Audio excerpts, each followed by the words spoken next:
Hello everyone, welcome to the channel. My name is Nia and tonight we are going to read about a sister's concern for her brother's beliefs and their dark family secrets. So grab your snacks, turn off the lights, and let's dive into it, shall we?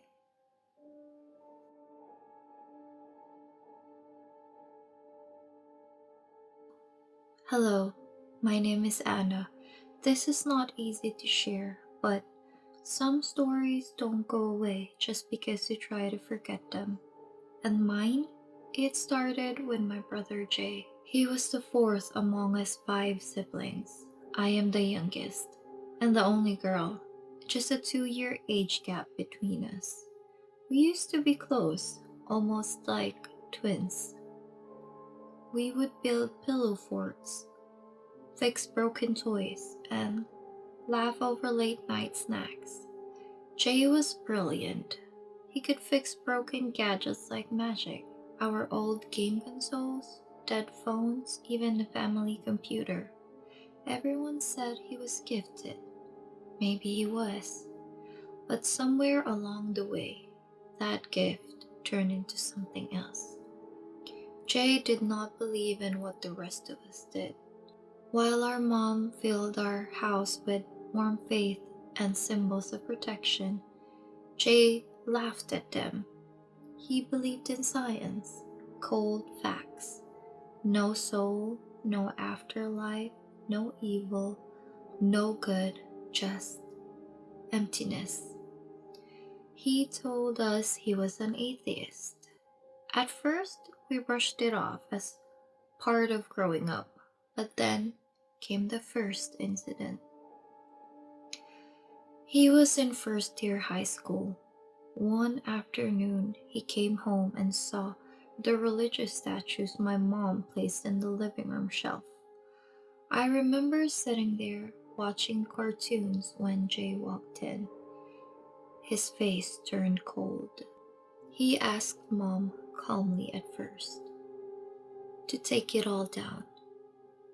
She said no, that they brought her peace. He didn't speak again. Instead, he grabbed one of the statues and smashed it against the wall. Then another, and another. One by one, glass and ceramic shattered across the floor. I screamed for Mom. She rushed out, tried to stop him, but before she could do anything, Jay grabbed her and wrapped his hands around her throat. He pushed her against the wall. His eyes were not angry, they were blank, as if something inside him had shut off. I screamed, frozen, too young, too scared. I ran next door, crying and begging for help.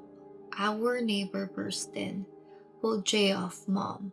She was gasping, barely conscious. We rushed her to the hospital. Jay was gone. Just like that, he vanished. 3 days later, he returned on his own. But something was wrong. His skin looked gray, lips dry and cracked.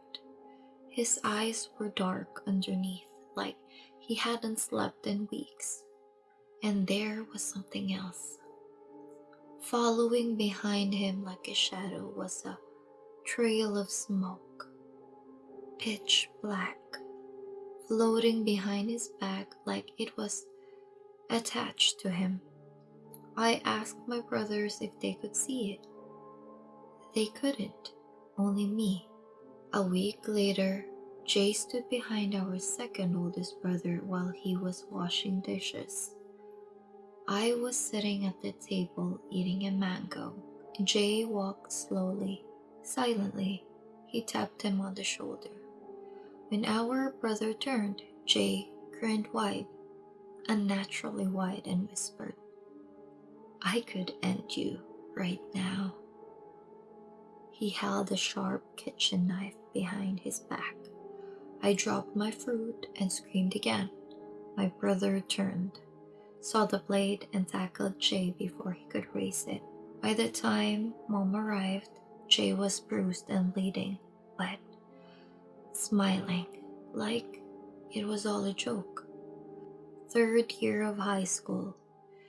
Jay was on the second floor balcony when a neighborhood procession passed by.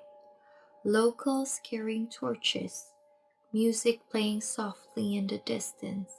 It was peaceful until Jay jumped. He jumped over the railing, straight into the crowd, screaming, "There is no salvation. None of you are real." People scattered, terrified. My uncles dragged him back inside, but he wouldn't stop yelling. Then he started laughing. He said, "Prove your beliefs through science. Otherwise, you're all worshipping fiction." His voice wasn't even his own anymore. It sounded deeper, like something was speaking through him. We found the fire just in time, smoke coming from his bedroom. My brothers rushed in. His small sofa was in flames. Jay was just sitting beside it, unmoving, murmuring something over and over. We couldn't understand the words. They poured water over the fire. When the smoke cleared, they found black candles hidden under the cushions, burnt symbols on the wooden floor, books in strange languages under his bed. When Mom confronted him, he just smiled. "You don't need to know," he said. "None of you ever understood." Then came the worst night of all, his birthday. He had a girlfriend then, Leah.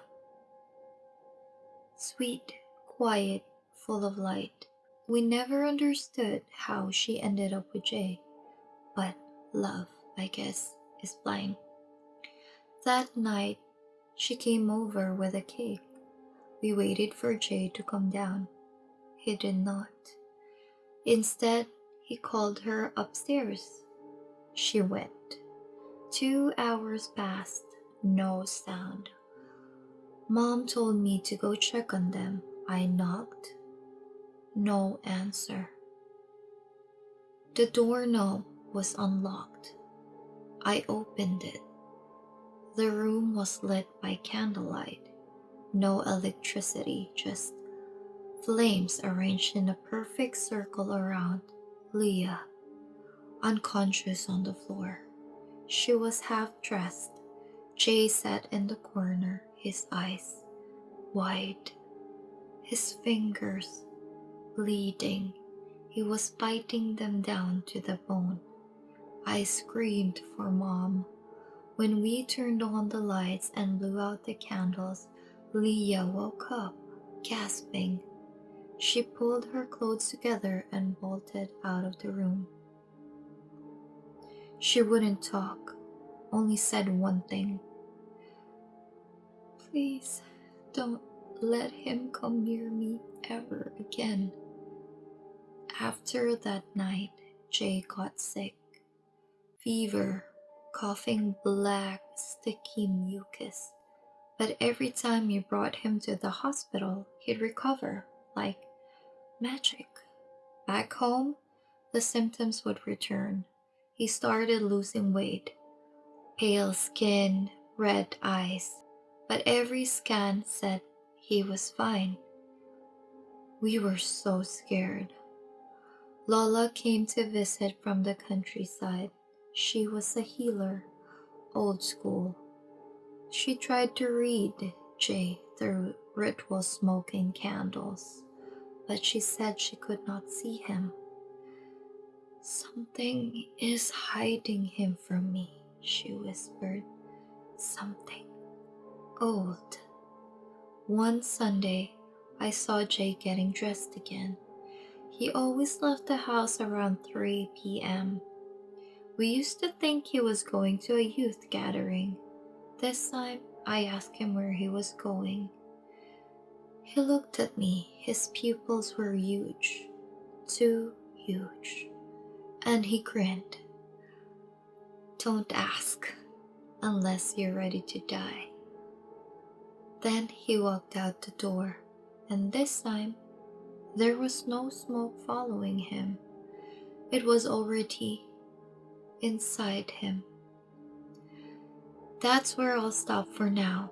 There's more, so much more.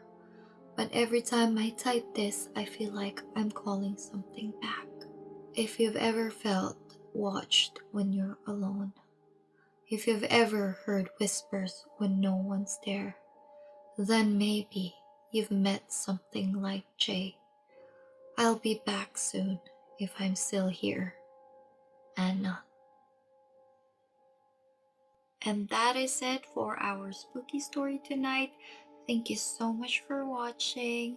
Don't forget to like, comment, and subscribe. I'll see you in the next video. We'll talk soon.